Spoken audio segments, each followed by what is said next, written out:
3岁看大，7岁看老，这句话是中国老一辈人经常提起的一句话，也是古代民间的一句俗语。它的意思是指一个人儿童时期的表现就能分析出他长大后的样子。既然这句话流传了几千年，肯定是有其存在的道理。但事实真的如此吗？英国的格拉纳达电视台为了探索这一真相，斥巨资拍摄了一部伟大的纪录片《人生7年》。很多人对这部纪录片并不陌生，这部纪录片是英国知名导演保罗和 Michael 经历了56年完成的作品。拍摄期间从1964年一直到2019年结束，纪录片里选择了14位来自不同阶级、不同家庭的孩子。从拍摄开始，每7年就会给每个孩子做一个回访，所以这部纪录片也真实地记录了每个参与者从7岁到63岁的整个人生的成长过程。起初，迈克尔和保罗只是想探究一个人的出生阶层能否决定一个人的未来，可随着岁月流逝，这部纪录片也逐渐揭露了3岁看大7岁看老这个说法的真实性。那么今天我们就来聊一聊这部纪录片，看看7岁看老这样的说法是否属实。1964年，迈克尔刚刚大学毕业，进入格拉纳达电视台做实习生。当时的保罗是台里的导演，他正在筹划拍摄一部讲述14个7岁孩子故事的纪录片。而此时迈克尔作为初来乍到的实习生，任务只是帮助保罗寻找合适的采访对象。经过一番筛选，迈克尔最终找来了生活在不同阶层领域的14个7岁孩子，他们都一样天真烂漫、无忧无虑，对未来都充满着希望。但由于来自不同的阶级，这些孩子的言谈举止、气质、面貌都不大相同。男孩安德鲁、查尔斯和约翰出生在富裕家庭，上的是贵族私人学校，7岁时就开始读《金融时报》《泰晤士报》，家里很早就给他规划了人生路线，希望他能就读剑桥大学的3一学堂。这所学堂是剑桥大学中规模最大、财力最雄厚、名声最响亮的学院之一。传统的强项就是法学。约翰和安德鲁这俩小孩在家庭的影响下，7岁时也明确了各自的人生目标，将来一定是要投身法律行业的。而同样是参与者的富家千金苏兹，家庭条件比精英阶层的3个男孩好不少。她出场时是跳着芭蕾舞的小公主形象。当导演问到7岁的苏兹将来想要做什么时，她回答说要上好一点的寄宿学校或者大学。而出生于中产阶级家庭的3个男孩分别是彼得、尼尔和布罗斯，其中彼得和尼尔是儿时的玩伴，两人一起在利物浦郊区长大。尼尔的父母都是中学老师，可爱的7岁小尼尔面对镜头说自己的梦想是成为一名宇航员，如果没能如愿，成为一名大巴车司机也是不错的。然而令所有人意外的是，畅想未来的尼尔将来的人生则是充满了坎坷。关于他的人生经历，我们这里先放一放，稍后再做了解。而最后作为中产阶级的另一个孩子布鲁斯，他的家庭有些特殊，来自一个基督教家庭。7岁的他早早经历了父母离异，只能上寄宿学校。当时布鲁斯最大的愿望是能见到生父，除此之外他还梦想长大后去非洲当传教士，帮助他人。别看这个愿望有些大而空，事实上这个愿望贯穿了布鲁斯的一生。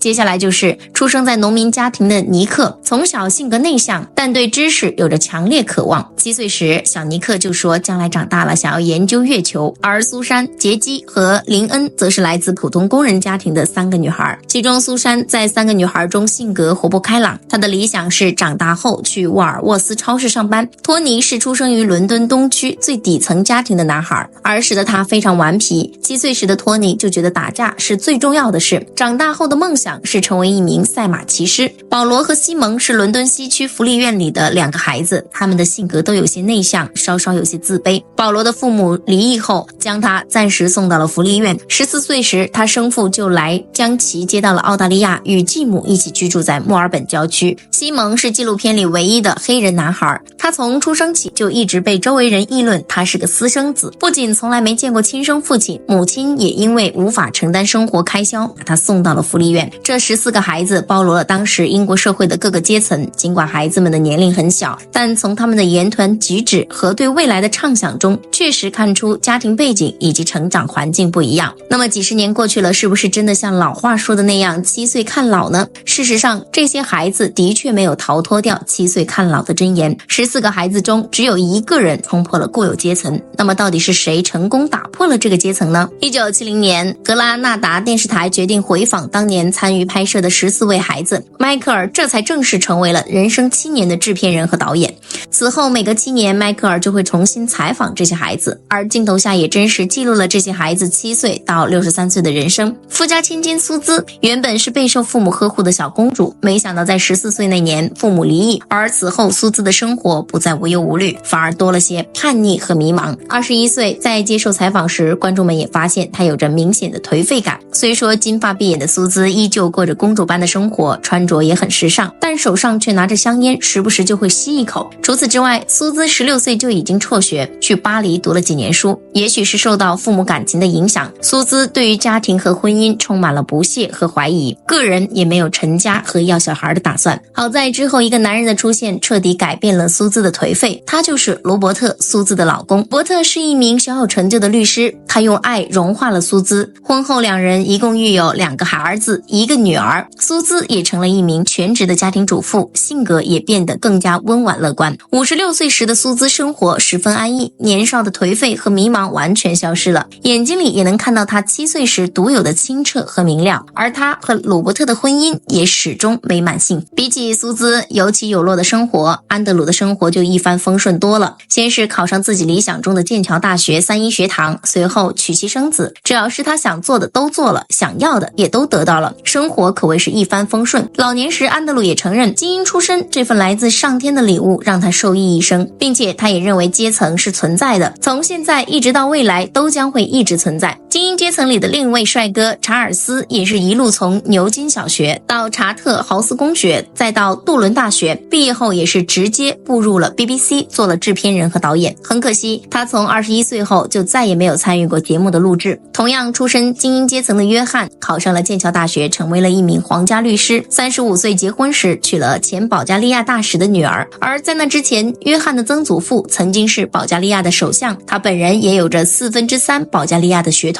晚年时，约翰和妻子也一直在做慈善事业，帮助保加利亚的困难儿童。不过别看约翰这一生过得十分顺利，但在56 UP 这一集中，他却透露出一个惊人的消息。他说实际上他并不希望导演将他划分到精英家庭，成为观众眼中的富豪公子哥。原来早在他9岁那年，他父亲去世后，家里的经济情况便一日不如一日，母亲为了维持一家人的生计，不得不外出打工。约翰后来是拿着牛津大学的全额奖学金入学的。导演本想拍一部富家公子哥继续家族辉煌的故事，却不想竟变成了贵族公子家道中落，凭实力再次崛起的奋斗史。因此别看约翰的起点很高，但能让他一直待着精英阶层的决定因素并不是出身和成长环境，而是他自身坚韧的性格和良好的教育背景。中产阶级的几个孩子生活也并没有什么大起大落。彼得28岁成为教师，后来就做了公务员，晚年成立了属于自己的乐队，还获得了英国乡村的音乐奖。他的人生可谓是中规中矩。小天使布鲁斯高中毕业后考上了牛津大学，毕业后也是到了一所普通的公立学校做老师。值得一提的是，布鲁斯并没有忘记自己儿时的愿望，工作了一段时间后，他还真到了孟加拉国做起了支教。回看他成长的经历，他一直都在想如何奉献自己回馈社会。一直到42岁时，不善言辞的布鲁斯才遇到了真爱，婚后与妻子相处的极其融洽。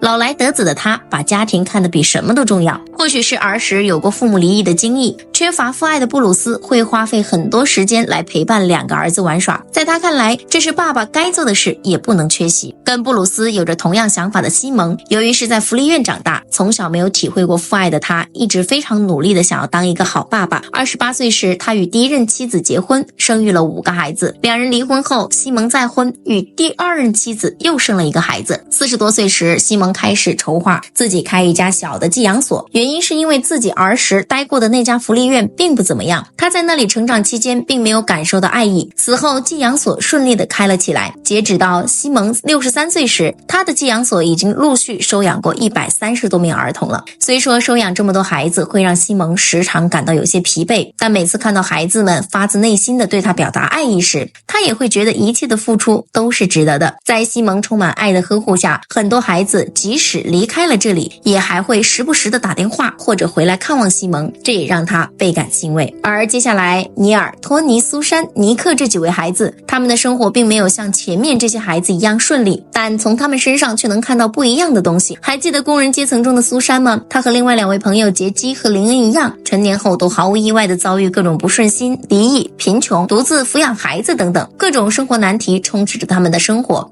但不同于其他女孩满脸愁容，只会发发牢骚、抱怨生活，苏珊总是带着乐观的心态去面对生活，也不断寻求各种机会提升自己。21岁时，苏珊在一家旅行社工作；24岁时和第一任丈夫比利结婚，婚后2人生了2个孩子。35岁离异的苏珊开始了独自带娃的生活，当然也重新走上社会，开始挣钱养家。不过苏珊并没有因此而气馁，反而在42岁时重新找到了一份在伦敦大学做协助课程管理的全职工作。同年她也再次遇到了真爱，2人一直在一起生活，但没有结婚。对此苏珊解释道，并不是不考虑结婚，而是觉得目前的状态就挺好。49岁时，苏珊已经是法学研究生项目的主管理员，她很享受自己的工作，在业余时间还加入了当地的一家小型话剧团，重拾对舞台剧、唱歌的爱好。晚年的苏珊是越活越通透，脸上也始终洋溢着笑容，从眼神里不难看出她对生活的热爱。当导演问到阶级是否存在时，苏珊承认是有阶级存在，但她更享受现在的生活，从来没有想过挤进上流阶级。她认为工人阶级的生活也并没有什么不好。与苏珊同样来自工人阶级的男孩托尼是整部片子里给人留下印象最为深刻的一位。7岁的托尼并不是严格意义上听话的孩子，相反经常游荡于伦敦东区街头打架惹事，是实打实的熊孩子。儿时托尼说自己的梦想是成为赛马的骑师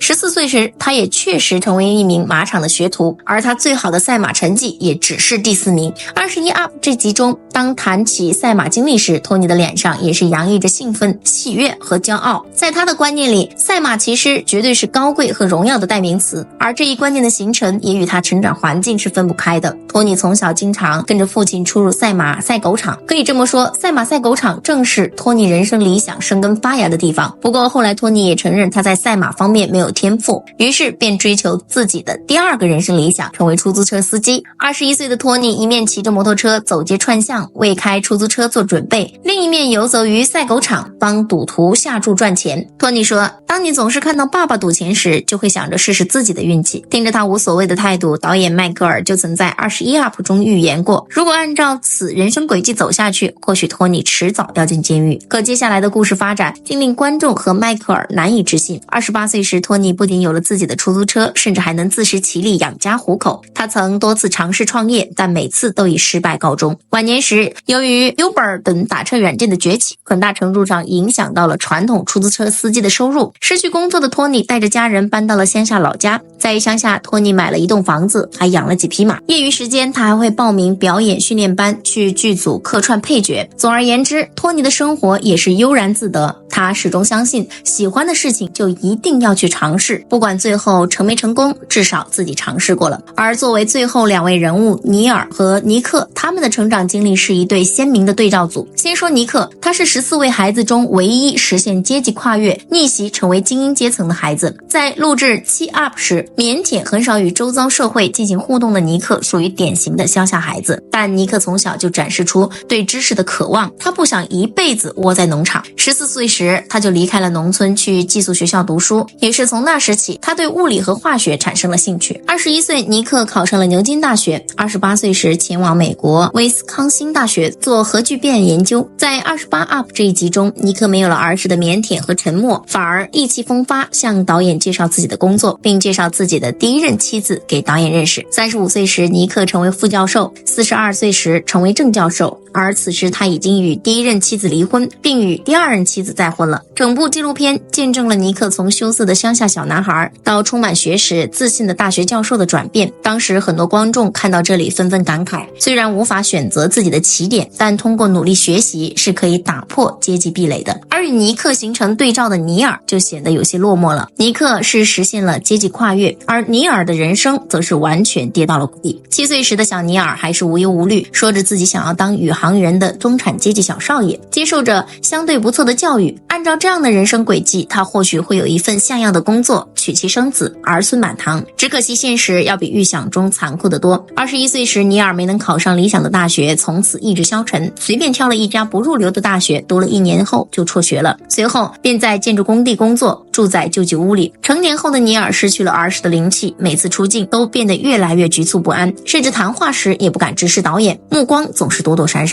精神压力过大的他，有时还总会神经质般的晃来晃去，一个词重复好多遍。28岁时，尼尔彻底成为一位流浪汉。导演在拍摄时也是费了不少功夫，才在一个偏远小乡村找到了他。此时他住到了一辆篷车里。到了35岁，尼尔依然在流浪，靠着政府的救济金生活。当导演询问他对未来有何想法时，尼尔也说，这个问题很可怕，最有可能的答案便是我会在伦敦街头流浪。他对生活已经不抱任何希望，在精神和情绪的双重折磨下，总是无缘无故地感到沮丧，甚至对生活失去希望。生活都没有保障，尼尔更不敢考虑婚姻问题。观众们对他的人生境遇也感到揪心，以至于每次开播前都会有人猜测尼尔是否还活着。就在观众担心尼尔的未来时，42岁的尼尔却给了众人一个惊喜。此时来到了伦敦的尼尔不再是流浪汉，而是地方议会的顾问。原来当初来伦敦时，天使传教士的布鲁斯为他提供了免费的住宿，并鼓励他振作起来。在布鲁斯的鼓励下，尼尔逐渐找回生活的希望，生活逐渐回到了正轨。有过流浪汉经历的尼尔对英国底层社会的情况十分了解，而他也借此机会走遍了很多地区，这对于他担任议会顾问这个职位有很大帮助。看着尼尔骑着自行车挨家挨户的去拉票，仿佛7岁的那个自信满满的男孩又回来了，而他也找到了自己人生的目标。63岁的尼尔身体健康，用母亲留下来的遗产在法国乡下买了一套房子，种地养牛，过得很美好。50多岁时，尼尔也有过一段婚姻，但是妻子由于无法忍受他的情绪的起伏，在结婚4年后选择和他分居。从世俗的角度来看，也许尼尔的生活并不如其他13位孩子，他的人生也充满了失败。可若不是从他自身的角度来看，也许他的人生并没有想象中的糟糕。一颓到底时，他没有放弃自己，而是选择和自己的内心和解，完成自我的救赎。很多时候，我们的人生更像是苏珊、托尼、尼尔以及西蒙这样，并没有大富大贵的出身，生活中也是处处磨难，而健全的人格是面对世间磨难最好的解药。多一份乐观的心态，生活也许就会多一份阳光和希望。整部《人生7年》看下来后，对于7岁看老这个话题，相信很多朋友是持有相信的成分在里面。毕竟从苏珊、约翰、查尔斯、安德鲁的身上，能直观的看到有钱人家的孩子一出生就具有更好的物质条件、优越的生活环境与教育条件，这已经为他们的日后成长打下了良好基础。他们的人生也从不需要为生计奔波，而普通人家的生活想要获得同样的物质待遇，就需要付出1000倍、100倍的努力。尼克就是个很好的例子，他能实现阶级的跨越，也是他没日没夜的努力拼搏才换来的收获。但如果真的就7岁看老这个概念去定义一个人的人生，又过于绝对了。